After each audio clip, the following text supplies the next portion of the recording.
Hello guys, my name is Sanjay गाज्ञान। आपके अपने यूट्यूब चैनल गाज्ञान क्लासेस में आपका स्वागत करता हूं। कैसे आप सभी? आशा करता हूं कि आप सभी स्वस्थ होंगे। आपको पता है, कॉम्पिटिटिव एग्जाम के लिए हमने जो है मैथ सीरीज को स्टार्ट किया हुआ है और एक नया चैप्टर आज हम स्टार्ट करने जा रहे हैं। वो है अनुपात और समानुपात, यानी कि रेशो और प्रोपोर्शन। आज हम उसके कंसेप्ट को समझेंगे और इसके जितने भी एग्जाम ओरिएंटेड क्वेश्चन है उसको वन बाय वन क्या करेंगे, कवर करेंगे। तो अपनी वीडियो स्टार्ट करते हैं और लेते हैं अपना अनुपात और समानुपात। अनुपात होता क्या है? अनुपात एक फ्रैक्शन भी होती है। फ्रैक्शन कैसी होती है? सपोज दैट आपके पास दो नंबर हैं और वो दो नंबर में हमें ये बताना है कि पहला नंबर दूसरे के कितना गुना है, तो वही क्या कहलाएगा? वही कहलाएगा आपके पास अनुपात। अनुपात का जो साइन होता है वो साइन होता है दो डॉट का, तो ये कहलाता है आपके पास अनुपात। यानी कि हम कह सकते हैं ए अनुपात कितना हो जाएगा? बी। ए अनुपात कितना हो जाएगा? बी। और इसको ही हम फ्रैक्शन के रूप में कह सकते हैं कि ए अनुपात बी का मतलब क्या होता है? ए अपॉन के बी। यही क्या कहलाएगी? एक फ्रैक्शन कहलाएगी। तो अनुपात आप समझ गए होंगे, दो राशि, पहली राशि दूसरी राशि का कितना गुना है। जैसे अगर मैं कहने लगूं कि आपके पास 1/1 अनुपात के 2 है, यानी कि जो पहली राशि है वो दूसरी राशि है, पहली राशि का कितना गुना है? वो पहली राशि का दूसरा गुना है। तो इस तरह कहलाते हैं हम अनुपात के। अब हम जो पढ़ेंगे इस चैप्टर में, हम पढ़ेंगे अनुपात के प्रकार। अनुपात के प्रकार, types of ratio. Types of ratio हमें जो पढ़ना है वो पढ़ना है टाइप्स ऑफ रेशो। तो सबसे पहले टाइप्स ऑफ रेशो में जो हमें लेके चलना है वो लेके चलना है आपके पास वर्गानुपात। पहला जो आएगा वो आएगा आपके पास वर्गानुपात। वर्गानुपात जिसको बोला जाता है डुप्लीकेट रेशो। Duplicate ratio. वर्गानुपात क्या होता है? आपके दोनों राशियों में जैसे 1/2 है, 1/2 का हमें वर्गानुपात निकालना है, यानी कि ए और बी का हमें अगर वर्गानुपात निकालना है तो इसका क्या हो जाएगा? ए स्क्वायर रेशो कितना हो जाएगा? B square. या एग्जाम्पल पे कहने चले 1/1 का जो वर्गानुपात निकालना है, डुप्लीकेट रेशो निकालना है, तो 1 का स्क्वायर कर देंगे और आपका 2 का स्क्वायर कर देंगे तो कितना हो जाएगा? 1 का स्क्वायर 1 और 2 का स्क्वायर कितना हो जाएगा? आपके पास 4। यानी कि 1 और 2 का जो वर्गानुपात होता है, डुप्लीकेट रेशो होता है, वो आपका कहलाएगा 1/4। दूसरा जो टाइप होता है वो टाइप कहलाता है वर्गमूलानुपात। वर्गमूलानुपात, वर्गमूलानुपात जिसको बोला जाता है सब डुप्लीकेट रेशो। सब डुप्लीकेट रेशो, सब डुप्लीकेट रेशो। सब डुप्लीकेट रेशो क्या होता है? सब डुप्लीकेट रेशो होता है रूट में। जैसे ए रेशो बी का हमें अगर सब डुप्लीकेट निकालना है तो इसका कर देंगे रूट ए रेशो रूट बी। जैसे अगर हम एग्जाम्पल के तौर पे कहें, एग्जाम्पल हमारे पास क्या होगा? एग्जाम्पल होगा अगर हमें 9 और 16 का क्या निकालना है? सब डुप्लीकेट रेशो निकालना है, तो इसमें हम रूट लगा देंगे तो वो आपका क्या निकल जाएगा? सब डुप्लीकेट रेशो निकल जाएगा। तो इसे कह सकते हैं हम √9 रेशो √6। √9 किसका स्क्वायर होता है? √9 होता है 3 का स्क्वायर और 16 किसका होता है? 4 का स्क्वायर। स्क्वायर से रूट खत्म, स्क्वायर से रूट खत्म, तो हमारे पास कितना आ जाएगा? 3:4। यानी कि 3:4 किसका हो जाएगा? 9-16 का सब डुप्लीकेट रेशो हो जाएगा। तीसरा होता है हमारे पास घनमूलानुपात। तीसरा होता है घनानुपात। घनानुपात जिसको बोला जाता है triplicate ratio. Triplicate ratio.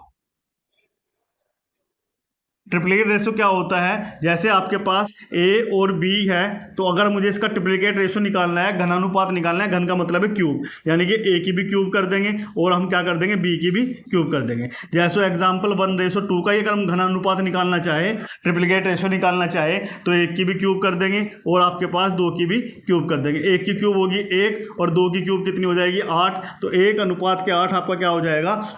Triplicate ratio हो जाएगा। चौथा जो टाइप आता है, चौथा टाइप होता है घनमूलानुपात। घनमूलानुपात। घनमूलानुपात को बोला जाता है सब ट्रिप्लिकेट रेशो। सब ट्रिप्लिकेट रेशो। सब ट्रिप्लिकेट रेशो क्या होता है? जैसे आपके पास ए रेशो बी का अगर मैं सब ट्रिप्लिकेट रेशो निकालना है तो इसका घन कर देंगे, घनमूला कर देंगे और इसके बाद इसका भी कितना हो जाएगा? क्यूब घन हो जाएगा बी का। तो ये हो जाएगा आपके पास सब ट्रिप्लिकेट रेशो। अगर हम इसका एक एग्जाम्पल लेना चाहें तो एग्जाम्पल इसका क्या होगा, एग्जाम्पल होगा आपके पास 27:64। हमें इसका क्या निकालना है, सब ट्रिप्लिकेट रेशो निकालना है। तो हम क्या काम कर देंगे, इसका कर देंगे घन रूट और इसका भी घन रूट कर देंगे। तो हमें पता है 27 3 3 होती है 27, यानी कि 3 आ जाएगा, इसका कितना आ जाएगा 4। तो इसका जो सब ट्रिप्लिकेट रेशो आ जाएगा वो कितना आ जाएगा 3:4। तो इस तरह ये हमारे 4 टाइप होते हैं। पहला जो होता है वो होता है डुप्लीकेट, दूसरा सब डुप्लीकेट, तीसरा ट्रिप्लिकेट, चौथा आपका होता है सब ट्रिप्लिकेट। पांचवा जो होगा आपके पास, वो होगा पांचवा आपके पास विलोमानुपात। पांचवा जो टाइप होगा वो पांचवा टाइप जो कहलाएगा वो कहलाएगा विलोमानुपात। पांचवा टाइप कहलाएगा विलोमानुपात। विलोमानुपात को बोला जाता है आपके पास रेसिप्रोकल रेशो।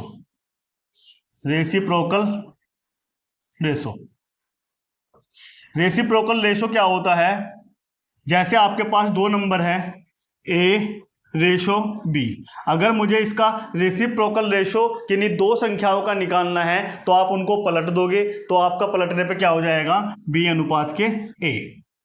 पलट कैसे क्यों देते हैं, इसका कारण क्या है, इसका अगर हम रेसिप्रोकल लेंगे यानी कि इसका उल्टा लेंगे 1/a, अनुपात के कितना हो जाएगा हमारे पास 1/के बी इधर चला जाएगा क्रॉस मल्टीप्लाई से, तो हमारे पास कितना आ जाएगा b/a।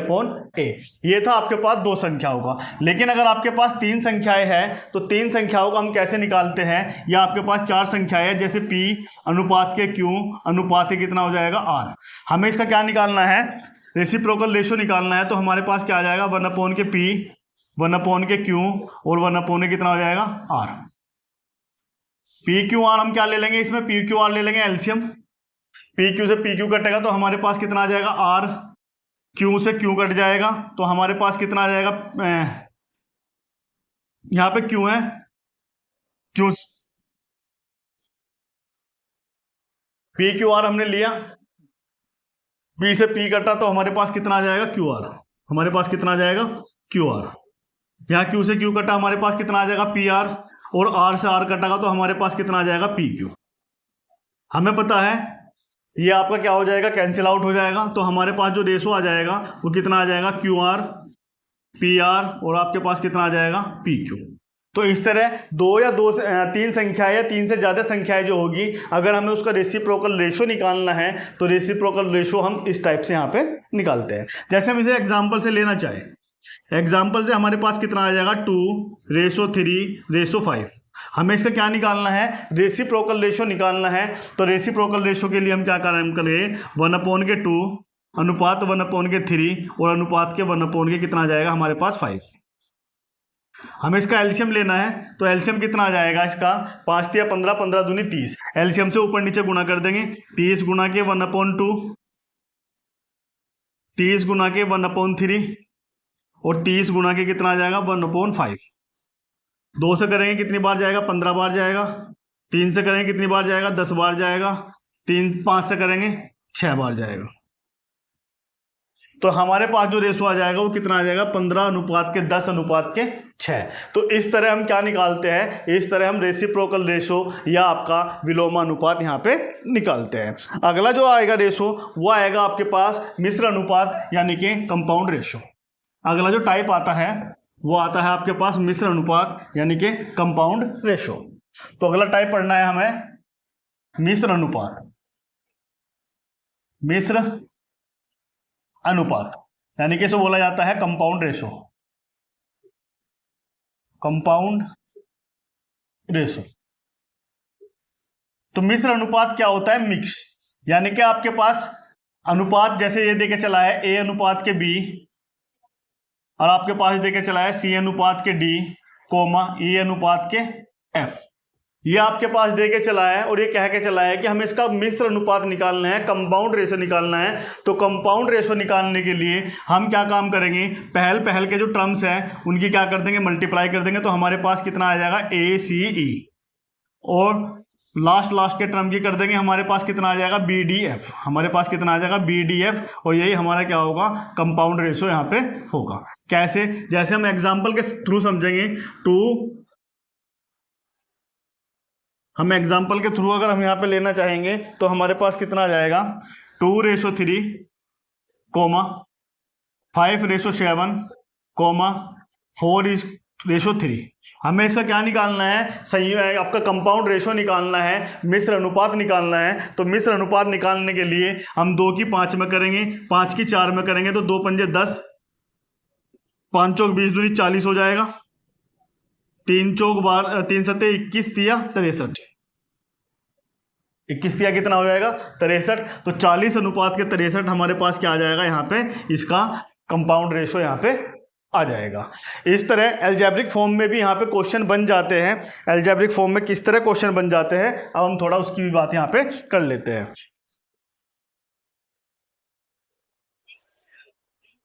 एल्जेब्रिक फॉर्म में अगर हमारे पास क्वेश्चन कैसे बनेगा, जैसे हमारे पास क्या देगा x प्लस के y कोमा x माइनस के y, ये हमारे पास दो संख्याएं हैं, एक्स स्क्वायर माइनस के वाई स्क्वायर, और हमारे पास क्या है एक्स प्लस के वाई। हमें इसका क्या निकालना है, कंपाउंड रेशो निकालना है। तो कंपाउंड रेशो निकालने के लिए पहले टर्म्स ही कर देंगे, दूसरे टर्म्स की मल्टीप्लाई कर देंगे, तो हमारे पास क्या आ जाएगा एक्स प्लस वाई, सॉरी यहाँ पे ये है, पहले टर्म्स ही कर देंगे एक्स प्लस वाई, और हमारे पास कितना हो जाएगा एक्स माइनस के वाई, और इसके बाद हमारे पास हो जाएगा हमारे पास एक्स स्क्वायर माइनस के वाई स्क्वायर, और हमारे पास कितना आ जाएगा एक्स प्लस के वाई। हमें पता है एक्स प्लस के वाई है, और यहाँ पे हमारे पास क्या है एक्स माइनस के वाई है। इसे हम क्या लिख सकते हैं, एक बार प्लस में और एक बार लिख देंगे माइनस में, और यहाँ पे क्या है एक्स प्लस के वाई। एक्स प्लस वाई से एक्स प्लस वाई क्या हो गया, कैंसिल आउट हुआ, एक्स माइनस वाई से X minus Y cancel out हुआ, तो हमारे पास कितना आ जाएगा 1:x प्लस के वाई। तो इस तरह एल्जेब्रिक फॉर्म में भी आपके पास कंपाउंड रेशो से क्या आ सकता है, क्वेश्चन यहाँ पे आ सकता है। अगला जो टाइप पढ़ेंगे, अगला टाइप हम जो पढ़ेंगे वो पढ़ेंगे आपके पास संयुक्त अनुपात, यानी कि कॉम्प्लेक्स रेशो। अगला जो टाइप आगा वो आगा आपके पास संयुक्त अनुपात, संयुक्त अनुपात इसे बोला जाता है कॉम्प्लेक्स रेशो। संयुक्त अनुपात क्या होता है, संयुक्त अनुपात जो होता है आपके पास वो होता है आपके पास, जैसे आपके पास यहां पे जो देके चला है एग्जांपल में A:B, जो देके चला है 2:3, और साथ में देके चला है B:C इजकल टू कितना देके चला है 4:3। आपको इसमें क्या निकालना है, संयुक्त अनुपात निकालना है कि इसका संयुक्त अनुपात क्या होगा। तो आपको संयुक्त अनुपात कैसे पूछता है, ये पूछ लेगा आपके पास A अनुपात के B अनुपात के C का मान बताइए क्या होगा। ABC का मान बताइए क्या होगा, तो ये कहलाता है आपके पास संयुक्त अनुपात। इसे हम कैसे निकालते हैं, इसे हम निकालते हैं आपके पास A:B, आपके पास क्या है, पहला जो मेथड है फर्स्ट मेथड, अगर दो संख्याओं का है तो A अनुपात के B कितना है आपके पास 2:3, और B अनुपात के C का रेशो हमारे पास कितना है 4:3। यहां से हमें क्या पता लगा है, यहां से हमें पता लगा है कि यहाँ पे जो कॉमन है वो कॉमन क्या है हमारे पास B, यहाँ पे कॉमन है हमारे पास B। अगर B हमारे पास कॉमन है तो यहाँ पे भी B को क्या कर लेंगे, इक्वल कर लेंगे, यानी कि 4 की मल्टीप्लाई यहाँ कर देंगे और 3 की मल्टीप्लाई हम यहाँ पे कर देंगे। तो जब मल्टीप्लाई करेंगे 4 की 2 में करेंगे कितना आ जाएगा 8, 4 3 से कितना आ जाएगा 12, 3 की 4 में करेंगे कितना आ जाएगा 12, और 3 की 3 में करेंगे हमारे पास कितना आ जाएगा 9। तो यहाँ से कह सकते हैं A की वैल्यू हमारे पास कितनी आ गई, A की वैल्यू आ गई 8, B की वैल्यू आ गई 12, और C की वैल्यू आ गई हमारे पास 9। तो A अनुपात B अनुपात C की जो वैल्यू है वो हमारे पास कितनी है 8, 12, 9। तो इस तरह हम संयुक्त अनुपात यहाँ पे निकालते हैं। लेकिन अगर बाय द वे 3 संख्या आपके पास, जो दूसरा मेथड होता है, जो सबसे अच्छा मेथड होता है, अगर 2 से ज़्यादा आपके पास संख्याएं हैं तो उसमें हम तीसरे मेथड, जो सेकंड मेथड है, उसका यूज़ करते हैं। वो कैसे करते हैं उसका अगर हम एग्जांपल लेना चाहे, आपके पास देके चला है a अनुपात के b बराबर 2 अनुपात के 1, इसके बाद b अनुपात के c बराबर देके चला है 1 अनुपात के 4, उसके बाद c अनुपात के d बराबर देके चला है 1 अनुपात के 5, ये देके चला है। और हमें जो निकालना है वो निकालना है संयुक्त अनुपात a अनुपात के b अनुपात के c और अनुपात के d, इसका हमें यहाँ पे मान निकालना है। तो हम इसे उस मेथड से नहीं कर सकते, वो मेथड सिर्फ 2 संख्याओं के लिए क्या होता है, एप्लीकेबल होता है। तो हम कैसे करेंगे, हम जो करेंगे a b c d, a और b कितना देके चला, 2 अनुपात के 1, ए और बी 2 अनुपात के 1, बी और सी कितना देके चला है, जहां बी होगा, पहले आपने पहला टर्म से रखा, ए अनुपात के बी कितना है, 2 अनुपात के 1, यहाँ पे जगह स्पेस खाली है, तो जो इससे पहले होगा यहाँ पे क्या कर देंगे, इसे फिल कर देंगे। जो इससे पहला नंबर होगा उस नंबर को यहाँ पे फिल कर देंगे।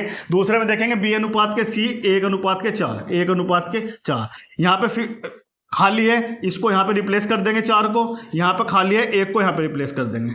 बाद में क्या देके चला है, सी अनुपात के डी कितना देके चला है, 1 अनुपात के 5, 1 और 5, 1 कहाँ रिप्लेस हो जाएगा, यहाँ पे रिप्लेस हो जाएगा। तो हमारे पास ए बी सी डी का रेशो आ जाएगा 2 एकम 2 और 2 एकम 2 यानी कि 2, ये कितना आ जाएगा 1, ये कितना आ जाएगा 4, ये कितना आ जाएगा 20। तो यानी कि हमारा जो रेशो आया 1 1 2 और आपके पास कितना आ जाएगा 10, 2 से कंप्लीटली डिवाइड हो रहा है। तो हमारा जो ए बी सी डी का रेशो आ जाएगा वो कितना आ जाएगा, 1 अनुपात के 1 अनुपात के 2 अनुपात के कितना आ जाएगा हमारे पास 10। तो इस तरह ये हमारे जो होते हैं, ये अनुपात के प्रकार होते हैं, टाइप्स ऑफ रेशो यहाँ पे होते हैं। इनसे जो है मोस्टली एग्जाम में क्वेश्चन यहाँ पे बनते हैं। अब हम बात करते हैं एक और पॉइंट की बात करेंगे। वो पॉइंट क्या होगा हमारे पास, वो पॉइंट होगा अगर आपके पास कोई रेशो है ए अनुपात के बी, अगर कोई आपके पास रेशो है ए अनुपात के बी, इसे हम क्या लिख देंगे, हम लिख देंगे ए अपॉन के बी। लेकिन अगर ए का मान बी से बड़ा है, अगर ए का मान बी से बड़ा है, अगर हम अंश और हर में, पहला जो पॉइंट क्या होगा, यदि अंश या न्यूमरेटर और डिनोमिनेटर में, अंश और हर में एक जोड़ दिया जाए, एक जोड़ दिया जाए, तो जो परिणामी फ्रैक्शन होगा वो उसका मान कम होगा या ज्यादा होगा, ये एग्जाम में डायरेक्टली क्वेश्चन यहां पे आता है। एक जोड़ दिया जाए तो परिणामी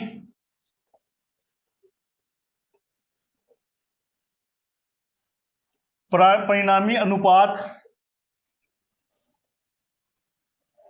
कम होगा, परिणामी जो अनुपात होगा या परिणामी जो फ्रैक्शन होगी वो क्या होगी, कम होगा। सपोज दैट ए की वैल्यू मैंने अगर 2 लिया,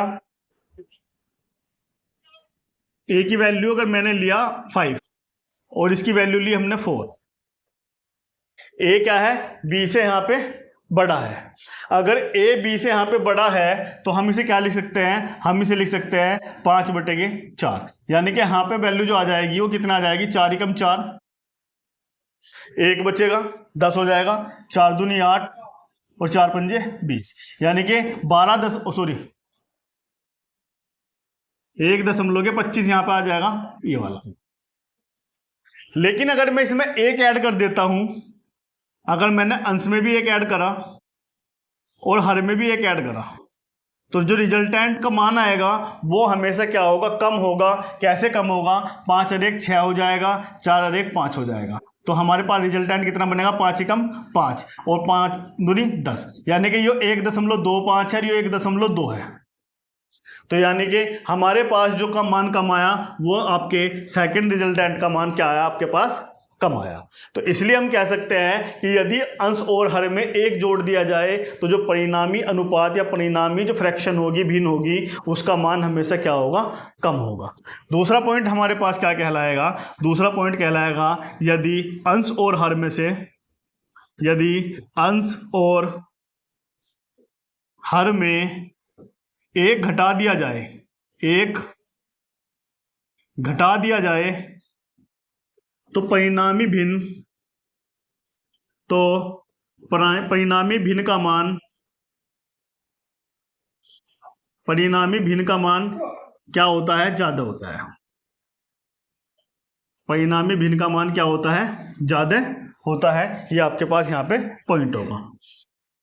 इसी के बाद पहली कंडीशन ये थी, लेकिन अगर a का मान b से आपका छोटा हो, a छोटा हो किससे, b से, b का मान बड़ा हो, a का मान छोटा हो, तो कंडीशन यहाँ पे क्या आ जाएगी, उलट जाएगी। यानी कि यदि अंश और हर में 1 जोड़ दिया जाए, अंश और हर में 1 जोड़ दिया जाए तो जो परिणामी भिन्न होगी उसका मान क्या होगा, ज्यादा होगा। यानी कि उल्टा हो जाएगा, इन दोनों पॉइंट का उल्टा हो जाएगा। और दूसरा, अगर 1 घटा दिया जाए, अंश और हर में 1 घटा दिया जाए, 1 घटा दिया जाए तो जो परिणामी भिन्न का मान होगा वो हमेशा कैसा होगा, कम होगा। तो इन पॉइंट से भी एग्जाम में क्वेश्चन बन जाता है डायरेक्टली लैंग्वेज बेस पे कि अगर आपके अंश और हर या किसी अनुपात में 1 जोड़ दिया जाए या 1 घटा दिया जाए और a का मान b से बड़ा हो या b का मान a से बड़ा हो, तो आपका जो परिणामी भिन्न का मान होगा वो आपका कम होगा या ज़्यादा होगा। कंसेप्ट के थ्रू मैंने आपको यहाँ पे बता दिया है।